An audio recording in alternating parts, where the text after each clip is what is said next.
ये हमारा last topic है, dissociative disorder.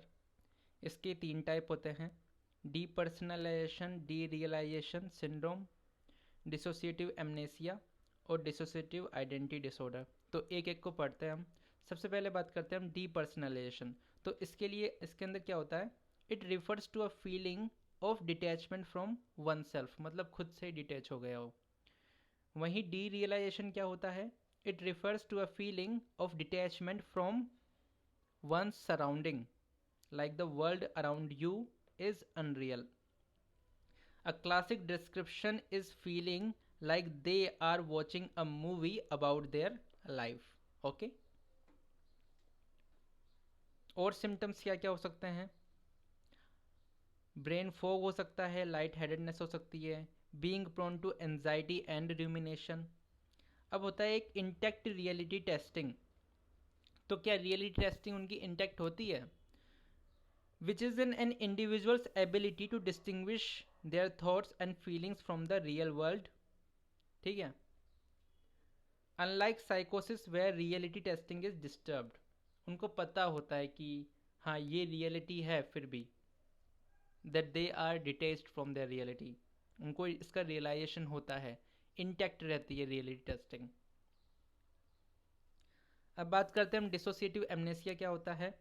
When a patient blocks out or forget important personal information like where they lived as a child or what their mother was like. ठीक है? It is usually sudden and it is typically related to a traumatic experience or severe stress. ठीक है? It is most often localized and selective. Selective होती है, मतलब meaning that individual have trouble specifically recalling a traumatic event.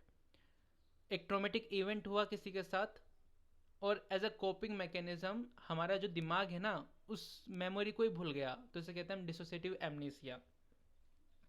Sometimes okay, however some individuals में experience generalised amnesia. Generalised amnesia का मतलब which is when they can't remember any of their past, अपना पूरा का पूरा पास्ट ही भूल जाते हैं इस कंडीशन के अंदर। Generalized amnesia is often accompanied by a dissociative fugue. ये क्या होता है dissociative fugue?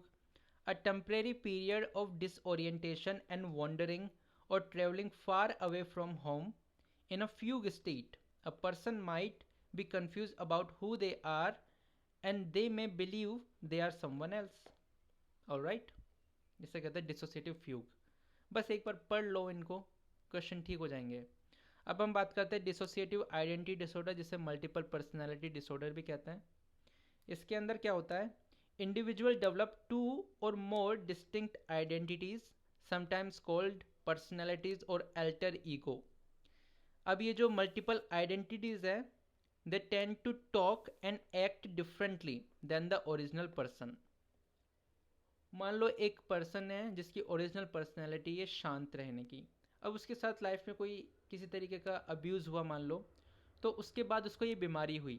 अब हम जानते हैं कि ओरिजिनली वो तो शांत पर्सन था, अब एक उस पर एक पर्सनैलिटी हावी है जो बहुत ही चिल्लाने वाली है, बहुत ही एग्रेसिव है, बहुत ही एक्सट्रोवर्टिज्म टाइप की है, तो वो क्या हो गई, उसकी मल्टीपल पर्सनैलिटी हो गई। For example they may have opposing taste, political views, or maybe of different age, gender identities, or even nationality. Now, these alternate identities completely take over a person's body and mind, temporarily suppressing all other identities. एक time पे एक हावी हो जाती है और बाकी जितनी भी आइडेंटिटीज होती है वो सप्रेस हो जाती है। The original identity is usually unaware that this is happening, उसको पता भी नहीं है कि ये सब कुछ हो रहा है उसके साथ। may have memory gaps, sometimes forgetting entire portion of their day when an alternate identity took over. It is more common in females. It's often associated with a history of abuse or other psychiatric condition. Well, this is all.